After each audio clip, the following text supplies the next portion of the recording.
Esta es la hora de la conversación. Hoy conduce Daniela Blut y recibe al artista invitado de la semana.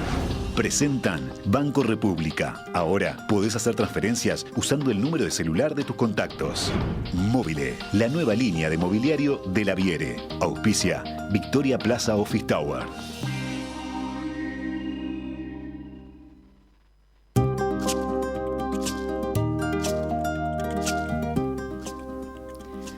Hola a todos, bienvenidos a una nueva conversación con el artista de la semana. Hoy recibimos en el estudio a Luis Roca. Bienvenido, Luis. Muchas gracias Dani. Es un placer estar acá con ustedes. Bueno, un placer recibirte para conversar un rato.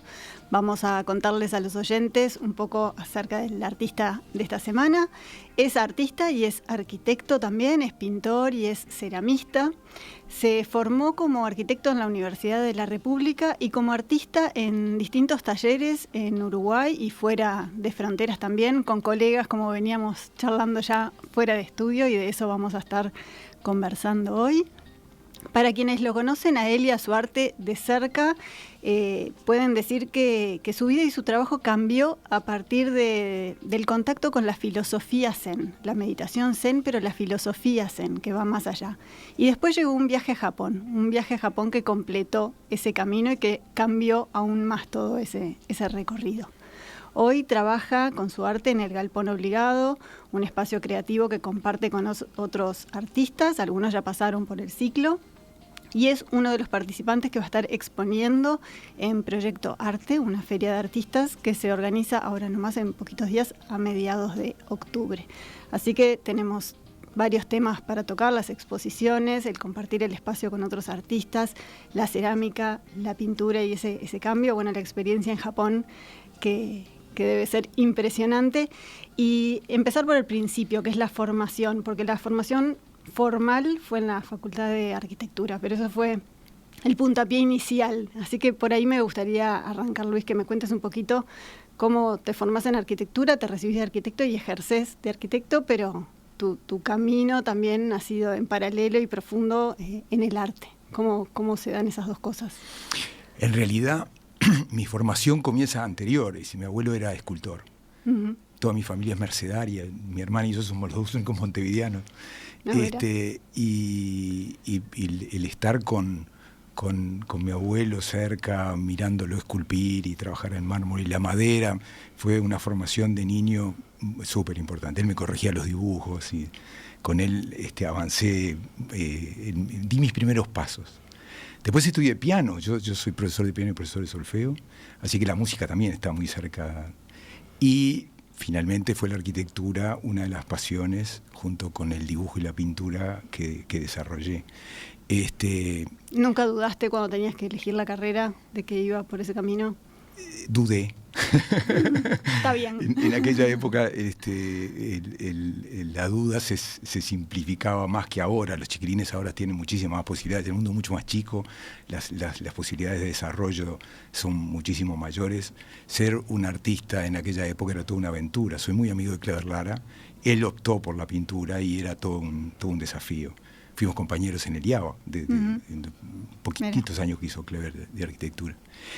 Y ahí, bueno, comencé mi tarea como arquitecto y seguí desarrollando el dibujo muy en privado.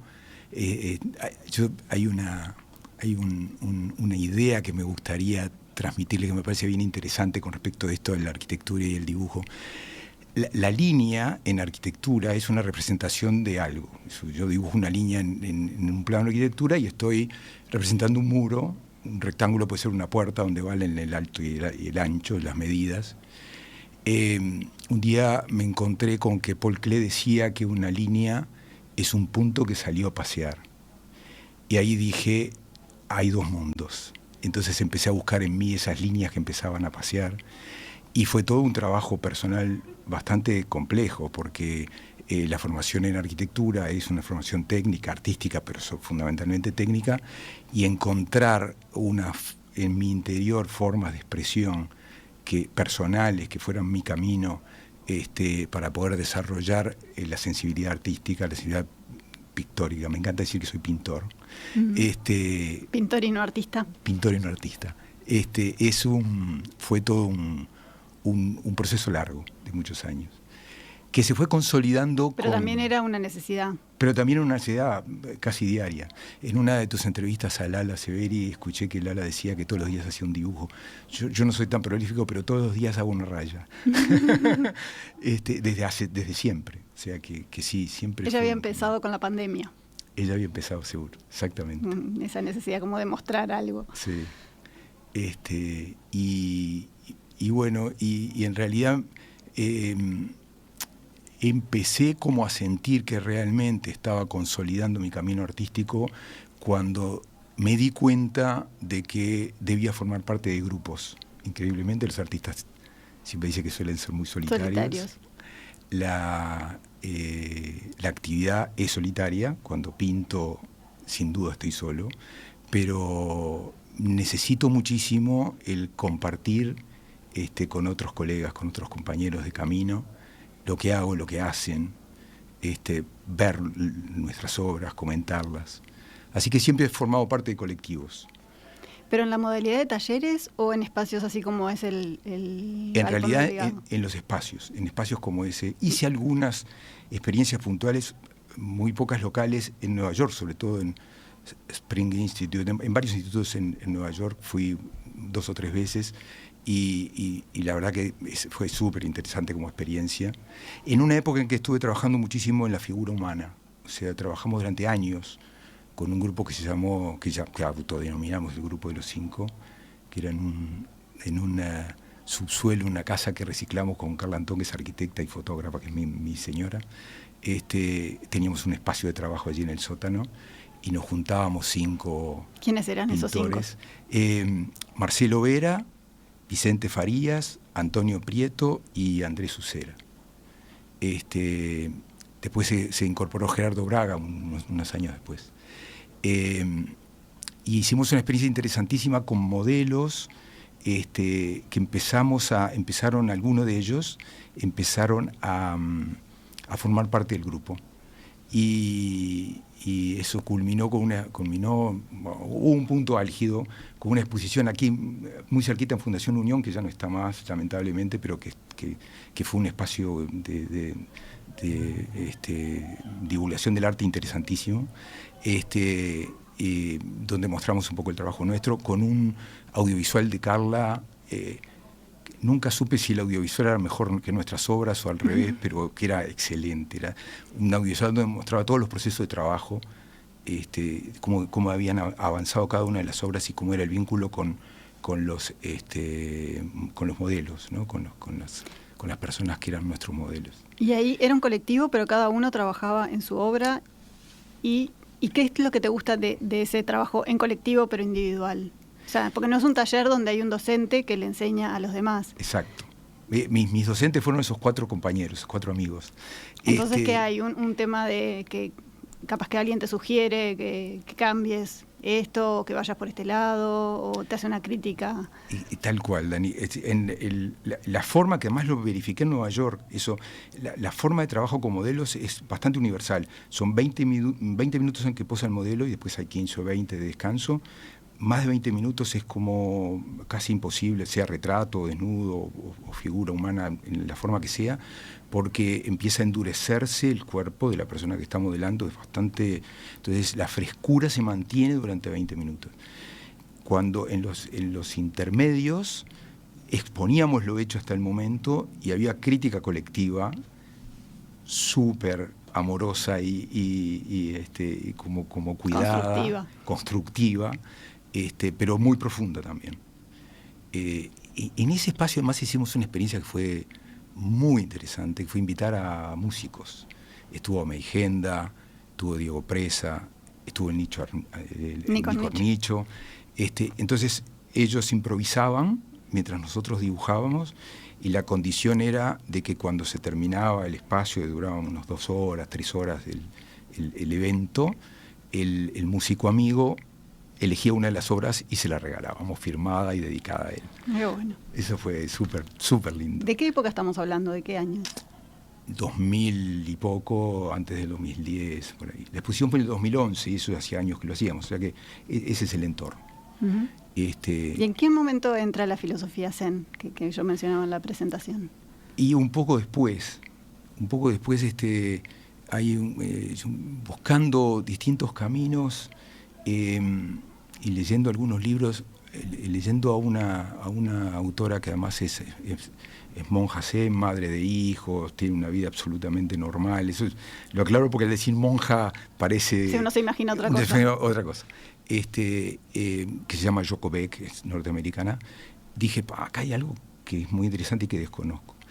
Y hay un gran amigo, Alberto Beto Lale, que le pregunté un día, che, Beto, vos haces meditación Zen, estás vinculado a la filosofía Zen, tenés un grupo que... Sí, me dice, hace muchos años, 30 años que estoy vinculado al tema. ¿Y qué es el Zen, no? Y entonces Alberto se sonrió y me dijo, ¿qué sabor tiene la frutilla? Y yo le dije, no sé, dulce.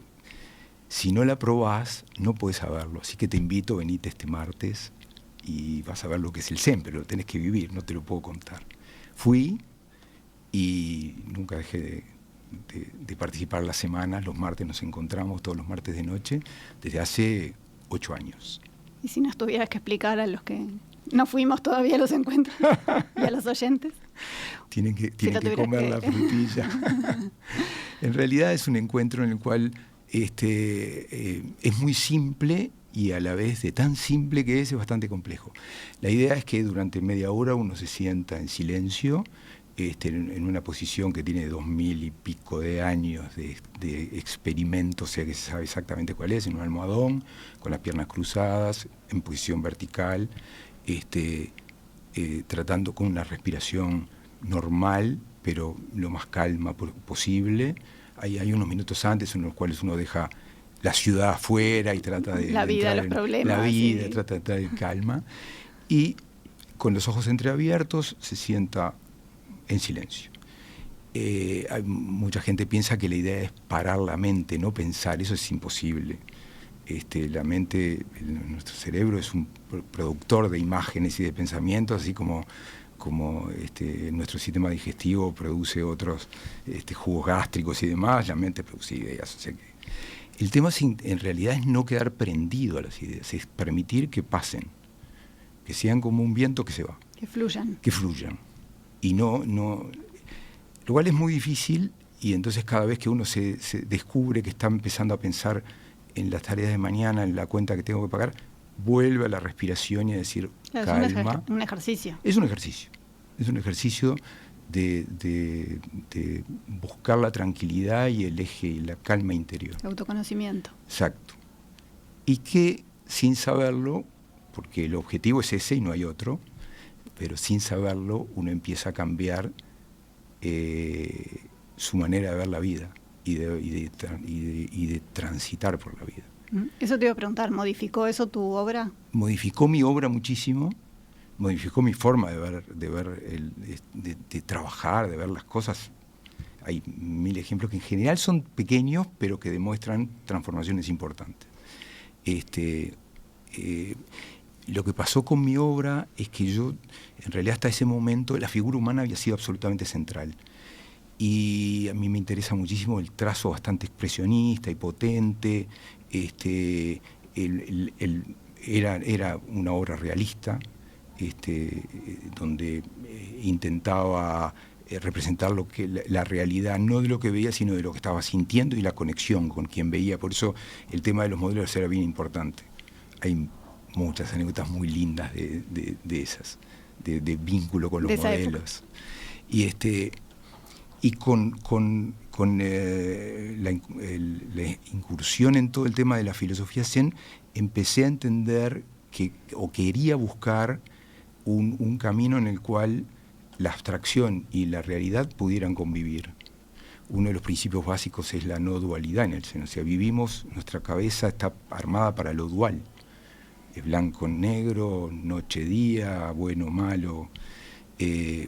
Entender que la vida no es eso, que eso es una construcción mental de cada uno de nosotros, es extremadamente difícil, ni lo intenten, pero yo decía, ¿cómo puedo hacer para poder representar esto en una obra de pintura?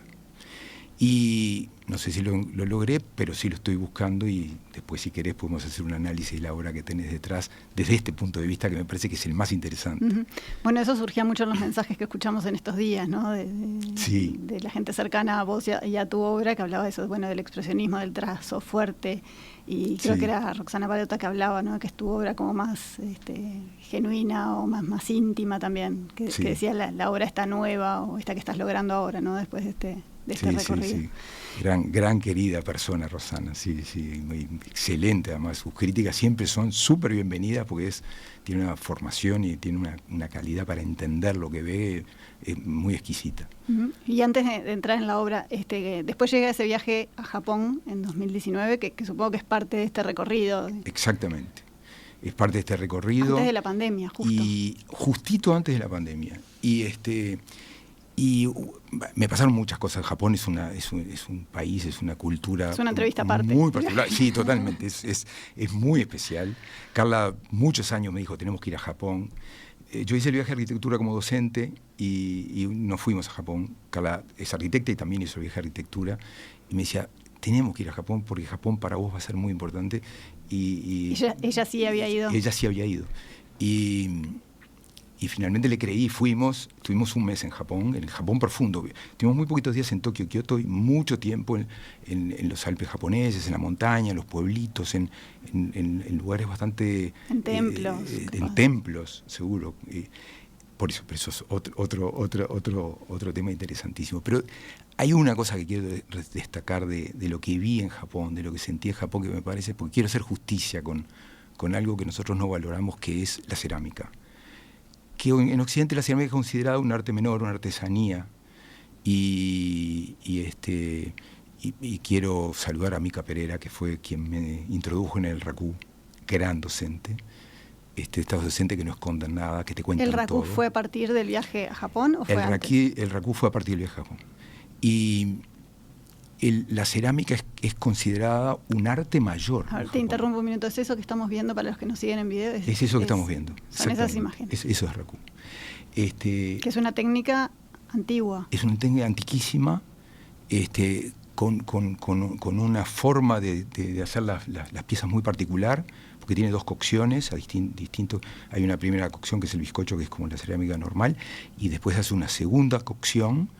Se saca a 800 grados la pieza, que sale absolutamente al rojo vivo, es un momento muy peligroso. Yo en el galpón lo hago los domingos de mañana, tratando de estar muy tranquilo y muy solo. Y para la los que pieza, quieran ver, que te sigan en Instagram, que ahí tenés algunos videos y se ve. Es verdad, se ve salir la pieza. Ahí va sacando la pieza del horno.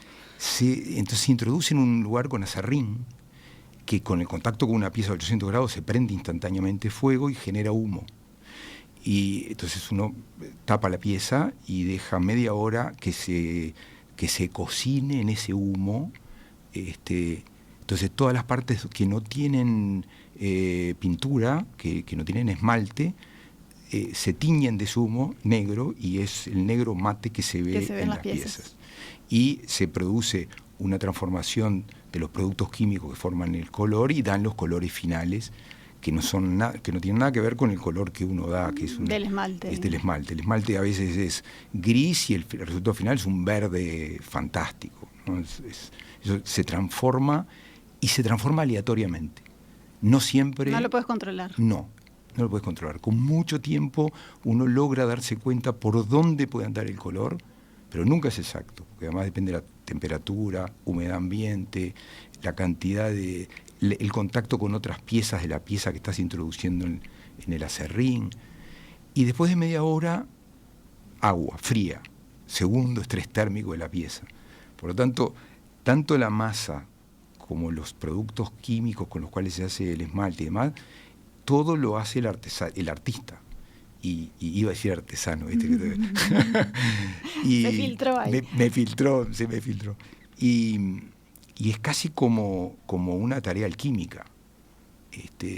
¿Y eso cómo fue? ¿Lo viste en Japón y lo hiciste a tu regreso? Sí, lo vi, y vi además que vasos de té muy chiquitos son tesoro nacional. Están expuestos y cuidados como si fuera una obra, como una obra de arte mayor que es respetada, cuidada y querida por el pueblo japonés como uno de sus orgullos, como un templo, como una obra de arquitectura mayor, como una pintura muy importante. ¿Al mismo nivel o más? Al mismo nivel o más. Entonces, esto creo que está bueno contarlo, porque nuestros artistas de cerámica creo que no tienen el reconocimiento que deberían tener. Eva Díaz, que es una de las ceramistas uruguayas y fantásticas, debería tener una trascendencia en Uruguay, deberíamos quererla y respetarla muchísimo más. López Lomba, hay muchísimos, ¿no? No quiero nombrar más gente. Cuando volviste del viaje dijiste, quiero hacer esto, y ahí buscaste con quién. Y ahí busqué con quién, y Mica Pereira es hija de Eva Díaz y da sus clases acá cerquita también, en el Museo Torres García, y es una docente nata. ¿Se conocía esta técnica acá, absoluta. En Uruguay? Se conoce, ella da clases. Me incorporé al grupo, a uno de los grupos, y comencé a trabajar con ella. De Racú, específicamente de Racú. Sí, está el horno, está el espacio exterior como para llevar la pieza. Cuando uno saca la pieza tiene que cubrirse con una máscara, con guantes especiales. Es todo un ritual, porque es peligroso, y los vapores son bastante tóxicos también. Es una técnica peligrosa, pero muy fascinante, muy fascinante. Bien, buenísimo. Así que estoy en eso. Tener esa experiencia. Nos vamos a ir a una pausa y a la vuelta vamos a hablar un poco de la obra que nos acompaña en el estudio, de esta última etapa y de las exposiciones, que también hay tema ahí, hay tela para cortar. Ya volvemos. Ahora en el Banco República, las transferencias a los contactos de tu celular se mandan con seguridad y así de fácil. Le transfiero al psicólogo Héctor, aunque todavía no sé si me está haciendo efecto. Le mando la mensualidad a Gimnasio Analía, a pesar de que este mes fui solo un día. Le transfiero esta platita a Diego, se la jugó con el asado. Hace 3 meses que le debo. Y otra transferencia a mi amigo el Peluca. No me acuerdo cuánto le debía, me parece que 2 lucas. Desde eBrow y App eBrow, envía y recibí dinero de manera fácil y segura a tus contactos, sin necesidad de recordar y digitar su número de cuenta. Vincula tu cuenta del banco a tu número de celular para disfrutar de este servicio, que está espectacular. Banco República, nuestro banco país.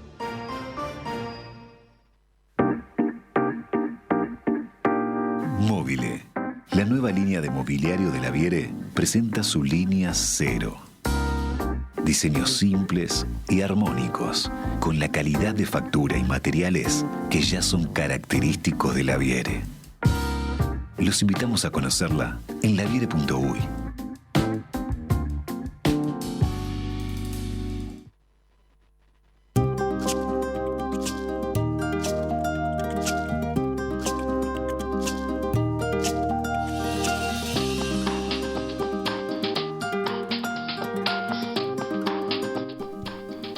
Seguimos en la conversación. Hoy nos acompaña Luis Roca, es arquitecto, es docente y es, por supuesto, artista plástico.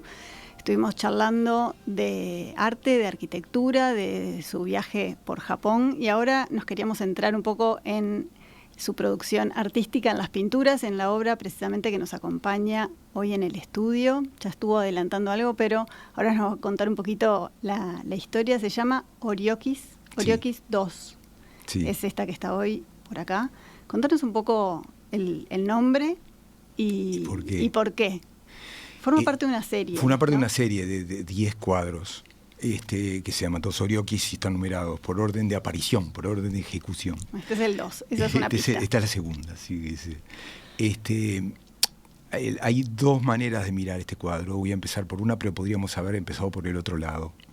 Una es, digamos que es un cuadro abstracto. Es un cuadro que tiene unas superficies naranjas, blanco y negro, trabajado en la composición con diagonales y con rectángulos. Hay unos círculos blancos que son bastante protagonistas de la obra, y una línea beige que está entre ambos, digamos. La técnica es acrílico, con raspado y con una forma de trabajo con el pincel que intenta ser bastante expresionista y bastante potente. Ese sería como el lado abstracto. Pero le puse oryoki para decir que existe el otro lado, por aquello que hablamos hace un momentito de la no dualidad. El oryoki son los cuencos con los cuales se come en los encuentros colectivos de Zen. En la práctica Zen. La práctica Zen. Como una vajilla. Es una vajilla, es la vajilla con la cual se come, se almuerza. Se almuerza, se cena y se desayuna. Son 3 cuencos que van uno dentro del otro y que van envueltos en un paño, que es el paño que se ve gris en el cuadro. Los cuencos están vistos de arriba, son los 2 círculos blancos. Y la línea beige es un palo que tiene una gasa que se utiliza al final de todo para limpiar los cuencos. En Zen no se come en forma individual, se come en forma colectiva, y hay toda una forma de un ritual para desarmar el paño con el cual se envuelven los cuencos, colocarlos de determinada manera, la cuchara y los palitos con los cuales se come el arroz. La comida es una comida que no se usa ni aceite ni grasas, entonces los cuencos son muy fáciles de limpiar. Y cuando se termina de comer, se pasa una jarra con agua caliente y con esa agua se limpia cada uno de los cuencos. Esa agua se vuelca a una vasija común, se deja enfriar y eso es después alimento para las plantas. O sea, nada se desperdicia ni nada se pierde en esa comida. Todo se reutiliza. Se limpian los cuencos con ese palito, se pone uno adentro del otro y se vuelven a atar todo el conjunto con el paño que sirvió de servilleta, de mantel, digamos, hasta una nueva comida. Eso se llama, por eso se llama Noryo, que es un nombre japonés, y esto también es milenario, es una forma de comer que viene desde hace muchos siglos y que es un ritual. Siempre estos son de atención. Toda la idea es centrarnos en la atención, en el ahora. Entonces, es compleja la forma de comer para no distraernos. En Zen se dice cuando se come, se come, cuando se camina, se camina, cuando se charla en una conversación, se charla. No como ahora, no como en el mundo de ahora hiperconectado, donde uno hace 10 que cosas comemos con el celular y pensando en la televisión y hablando. No. Cuando se come, se come. Y prestamos atención a la comida. Se comienza a comer todos juntos y se termina de comer todos juntos. Entonces hay que también prestar atención a los compañeros de camino para ver si uno se enlenteció porque come más despacio y disminuimos nuestra velocidad para ir acompañando la forma en que él come. Eso es atención plena. Entonces, también podemos decir que este cuadro es figurativo, porque tiene cuencos, tiene un palo, tiene una tela, tiene un fondo que es la mesa. Entonces, ¿qué es? ¿Abstracto o figurativo? Y bueno, mi intención es que sea ambas cosas, sea una especie de abstracción figurativa y a la vez que no sea ninguna de las dos. O sea, depende de la lectura de cada uno. Depende de la lectura de cada uno. Podría haber empezado al revés, contándote que era un oryoki y después diciendo, bueno, pero además es un cuadro abstracto, porque si uno no sabe esto, ve manchas de color, líneas, expresión, una forma más o menos fuerte de enfrentarse a la pintura, con poco detalle y mucha fuerza de la mancha y de la línea. Los colores tienen su que ver también, ¿no? Porque está el blanco, el negro y ese naranja, ocre. Los colores tienen pila que ver, sí. Cuando se medita se intenta llevar ropas oscuras o poco diferentes para que no haya nada que distraiga la atención de los demás. O sea que el negro es un color que está bastante vinculado al Zen.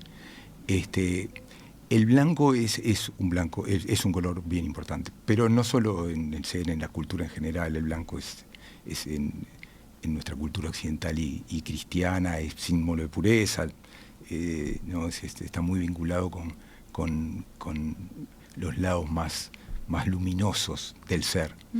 El naranja es un color que me encanta. Hay una de las ramas del Zen, que es la Theravada, que los quienes son monjes utilizan sus túnicas naranjas. Los monjes Zen utilizan sus túnicas negras. De vuelta, monje en un sentido diferente, ¿no? Son Es simplemente gente que ha hecho un avance muy grande en su camino, pero son casados, divorciados, con hijos, se enojan. Pero están dedicados 100%. Pero están dedicados buena parte de su vida a ese tema. Algunos viven en monasterios, en Japón, por ejemplo. Mirá, ahí vemos, en la pantalla vemos, esos son parte de la serie también, de esta misma serie. Esta es la misma serie y están los 3 Oriokis. Ahí están como más evidentes, capaz. Ahí están mucho más evidentes, sí. Los colores, viste que son muy similares. Sí.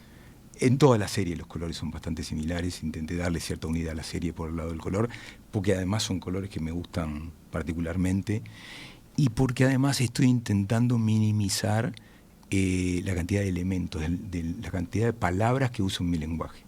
Estoy tratando de minimizar la cantidad de colores, la forma de manejar esos colores. Estoy viendo cómo sacarle el máximo partido con la mínima cantidad de elementos. También más allá de esta serie, que capaz que está basada en los Oriokis, hay como una apuesta a ir hacia elementos de la cotidianidad, elementos más básicos. Bueno, aparecen en esta capaz que no, pero una mesa, una silla, como cosas de todos los días, básicos que usamos en la vida diaria de cualquier ser humano. Absolutamente, Dani, es muy, muy ajustada a tu observación. Sí, es eso. Es darle potencia de posible objeto artístico a esas cosas que nos resultan obvias y hasta descartables o insignificantes. Y que es esa en esa aparente insignificancia puede haber muchísima riqueza expresiva y además forma parte de los objetos que nos acompañan, ¿no? Que son parte de nuestra vida. ¿En eso es en lo que estás trabajando ahora? En eso es en lo que estoy trabajando ahora, sí, muchísimo. Y enfrentarme a ese tema todos los días es realmente interesante y muy desafiante. Hay un cuento muy lindo, Zen, que les hago a los oyentes, a ti, que me parece que es muy interesante. Un intelectual, porque además me representa bastante, un intelectual que había estudiado Zen y que había leído muchos libros y que estaba muy interesado en la escultura japonesa, que se consideraba él un experto en el tema, decide visitar a un maestro Zen, porque quería terminar de aprender lo que era el Zen. Entonces llega un maestro, uno de las montañas de Japón, es unos paisajes increíbles, es un cuento medio ancestral, pero dicen que es verdad. Y está el maestro, él llega y le dice, bueno, yo soy fulano, vengo de la universidad tal europea, soy un estudioso del Zen, escribí tales libros, y me gustaría charlar con usted y que usted me explique un poco lo que es el Zen, ¿no? Entonces el maestro lo mira y le dice, ¿gusta un té? Y él dice, bueno, sí. Entonces pone una tacita de té y empieza a servir un té. Se llena la taza y sigue sirviendo el té y se desborda y empieza a manchar todo y se empieza a caer por la mesa. Entonces le dice, maestro, se está desbordando la taza de té, deténgalo. Y él le dice, esta taza de té está tan llena como su cerebro, si no lo vacía nunca va a entender lo que es el Zen. Creo que es la primera enseñanza. Exactamente, creo que es bastante significativo del camino que estoy buscando. Vaciar de exceso de intelectualidad la obra y ir a las cosas más esenciales. Y eso tiene que ver con el Zen, tiene que ver con la pintura, tiene que ver con la vida también, ¿no? Con el recorrido. Con el recorrido, exactamente. Y contame, ¿qué obra vas a llevar a Proyecto Arte, que es la feria que se viene ahora a mediados de octubre? Que va a ser una feria con muchísimos artistas, ¿no? Es una feria un proyecto fantástica. Inédito. Sí, totalmente inédito. Olguita Mandugón es una campeona, es ella la que se fue hasta los hombros esto. El proyecto al hombro. Sí. Ya estuvo por acá contándonos. Sí, seguro. Y una va a ser esta que está detrás de ti, y voy a llevar alguna de las series estas.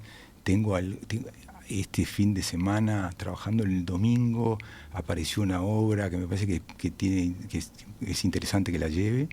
Y en realidad voy a estar en un stand mío, y voy a estar junto con Carbón Barro, que es otro grupo al cual pertenezco, que están Roque Villamil y Marta Bongiovanni. Que también estuvieron exponiendo hace poco. Que también estuvieron exponiendo, estuvimos exponiendo los tres en SPM Equipamiento, que fue una exposición muy linda. Vamos a tener un stand los tres, y ahí van a ver collage míos, otra cosa diferente, pero un poco también en la misma línea. Así que los esperamos, va a ser realmente un evento muy particular para Uruguay, es el primero. ¿Y figura humana seguís haciendo o eso ya no? Tú sabes que no, debería volver ya, pero no. Figura humana. Y fue una experiencia de muchos años y muy interesante. Uno de los talleres en Nueva York formativos más interesantes en los cuales estuve de figura humana, lo dio una docente que no recuerdo el nombre, que trabajaba con un esqueleto que lo manejaba una persona, un ayudante, y con un modelo hombre o mujer desnudo, y entonces estudiábamos sectores del cuerpo. Decía, bueno, hoy vamos a estudiar el hombro. Entonces acomodaban el esqueleto de determinada manera, sí, súper específico. El modelo se acomodaba igual que el esqueleto para mostrar, y entonces la docente explicaba, bueno, ven, este hueso es este que está acá, por eso tiene el ángulo es agudo y arroja esta sombra, y dibujaba con carbonilla lo que estábamos viendo a la vez que iba mostrando, y con imágenes en una pantalla posterior, mostrando los músculos, los tendones, los huesos. O sea, era anatomía humana hasta el más mínimo detalle, pero para artistas. Esa experiencia tuve todo un ciclo de formación en eso que fue fantástico, y que lo traje para Montevideo, para el grupo de los 5, y contándoles, y empezamos a comprar libros de anatomía para artistas y para poder volcarlo ahí. Súper apasionante. Sí. Perfecto. Pero bueno, tendrías que retomar tengo que retomarlo para aprovecharlo. Sí. Bueno, entonces el próximo paso es Proyecto Arte, que es ahora a mediados de octubre. Es 11, 12 y 13. 13 de octubre. 13 de octubre. Ahí con lo de Carbón Barro y con... Y uno mío. Orioki. Con los Oriokis. Exacto. Ahí ya te van a poder ver, y bueno, por unos días más queda esta obra acá en el estudio. Bueno, Luis, muchas gracias por haber estado. Se nos termina el tiempo, pero nos quedamos con esta conversación y con muchas obras y muchas ideas en la cabeza. Muchísimas gracias, un placer de verdad. Muchas gracias.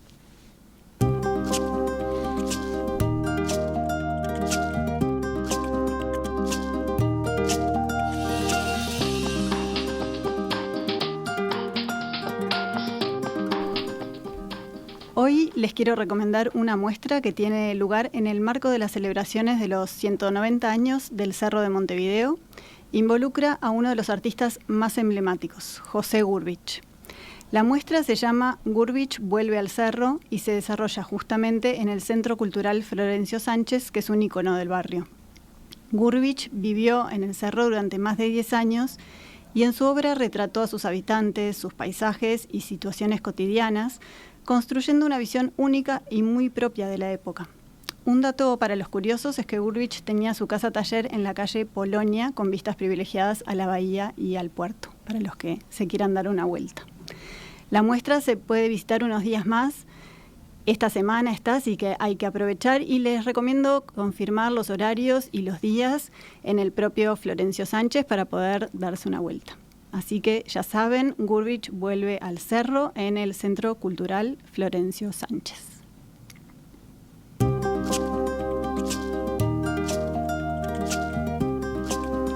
Ahora sí, nos despedimos. La entrevista con Luis Roca ya queda disponible en un ratito nada más en todas las plataformas de la radio. Nosotros nos encontramos el miércoles que viene para una nueva conversación.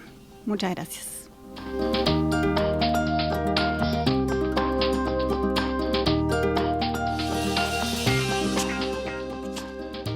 Para comunicarse con la conversación, recibimos vía WhatsApp 091 525252.